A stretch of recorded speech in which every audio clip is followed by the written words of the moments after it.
group? You know, we were just talking about that. Some of the stuff here is actually for a little more formal kind of scientific Right. study. I think in the project, at least that I'm involved with, it's like we establish a question like, can we do this, or how can we do this with this?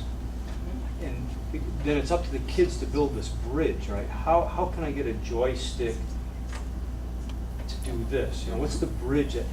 And from that point then, the kids start to experiment, whether it be hands-on, trial and error, hopefully a systematic kind of thought process. But that would be the explore and investigate then piece, wouldn't it? Yes, but some of the things were introduced the scientific concept.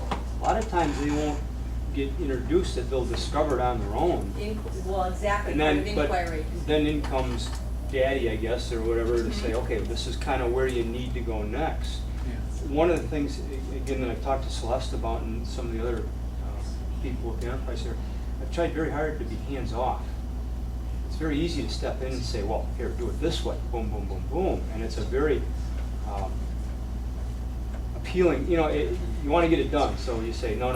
So you step in, but you try very hard, at least I do, to be hands-off and let the kids fail, if that be the case.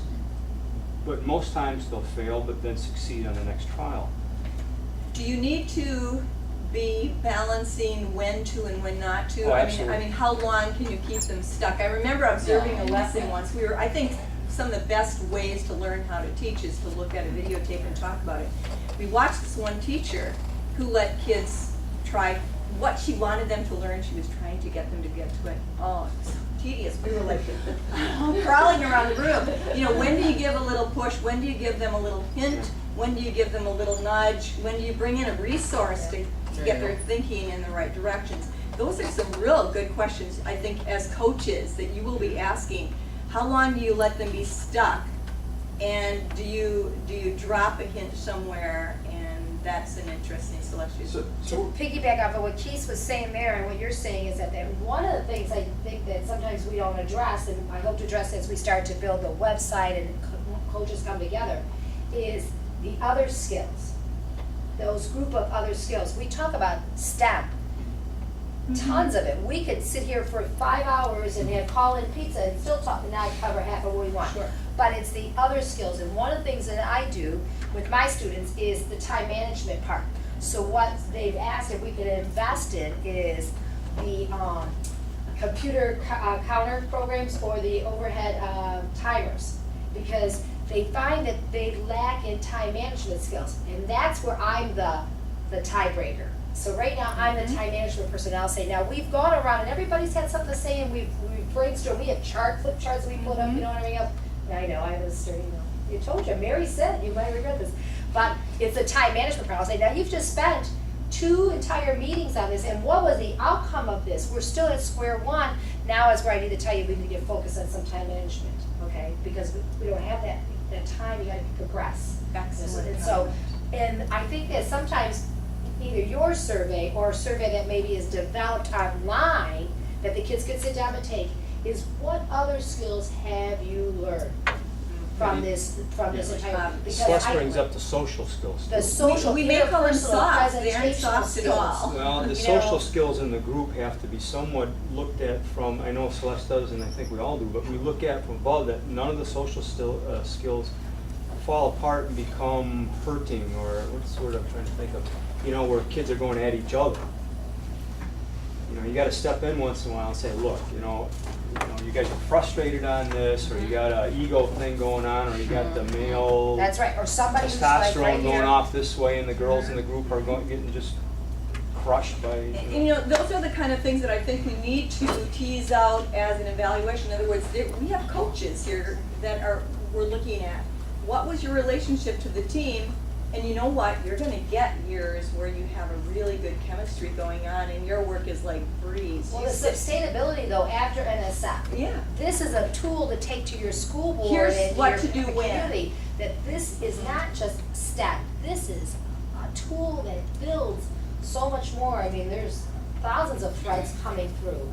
If I could offer up Of course. a little research piece for you, this will tie a little bit to some of the stuff we're going to do this afternoon. But interestingly, just coming through the airport, Detroit picked up Howard Gardner's latest stuff. Howard Gardner, of course, multiple intelligence. I don't know if you've seen it, 5 Minds for the Future. Right away I was glued to it. But he's speaking exactly to what you are all discussing right now, and I just began highlighting it. He talks about the development of 5, this is not multiple intelligences skill set type stuff in terms of interpersonal skills and logical mathematical things. But he talks about developing a disciplined mind. A disciplined mind is mastered at least one way of thinking, a distinctive mode of cognition that characterizes a specific scholarly discipline, craft, and profession. The synthesizing mind takes information from disparate sources, understands and evaluates that information objectively. The creating mind breaks new ground, it puts forth new ideas, poses unfamiliar questions, conjures up fresh ways of thinking, arrives at unexpected answers. The respectful mind notes and welcomes differences between human individuals and between human groups, tries to understand these others and seeks to work effectively with them.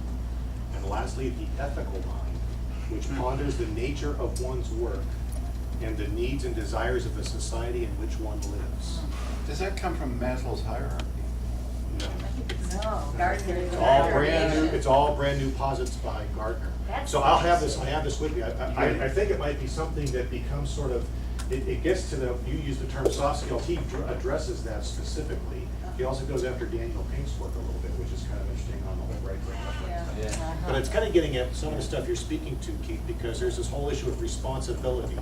And should I be doing this? And why am I doing it this way? And The what about ethics, my yeah. responsibility and my ability to help others bring out their connections to this relationship of the project, et cetera? Could be some very fascinating new thinking here. I'm Show the wondering- book to the camera. To the book, to the camera. Dun, dun, dun, dun. I'm wondering if this isn't maybe leading I get into some idea. royalties on this. What kind of training should we be giving to these teams? Should we just like set them loose and say, solve a problem and do it? Or should we say, we don't learn that innately, we need some leadership training. We need to be looking at the 5 types of people that work within a group and how we use all of Make them. an assumption You know. because we come from such a diverse background of areas, from Traverse City to Detroit to, Down the road. how do you call it? Down the road, to cross the bridge, you know what I mean? So we really do need to embrace it, and I have to share Other side one of the piece though. track. When all was said and done after the expo, Real soft. the young lady who sat on the bus with us, who gave us this wonderful tour from Hancock, who took us over to Quincy Mine, was wonderful. We received a letter from Brian's group saying, can we do some piggybacking? Brian and I have been talking about sending 2 of our kids and doing this cross, because it was like a connection. And one of the things my students said when we got on the bus, before we got on the bus, are we gonna be liked on the bus? See, this is freshmen. Awesome. And there were seniors from Utica. Do you know that within 20 minutes, they were switching seats and sitting next to each other, and what were we watching next? And there was this How come talking. there's no bathroom? Yeah, well, that too. The ceiling's gone, but that was a whole other conversation, but we can't go, They were evaluated. and we can't go over 50 miles an hour until we stall out. But all of a sudden, we weren't 3 groups traveling on a bus, we were just a collective amount of students with a whole lot to share. Which is part of their learning. That's the learning part, that somewhere we have to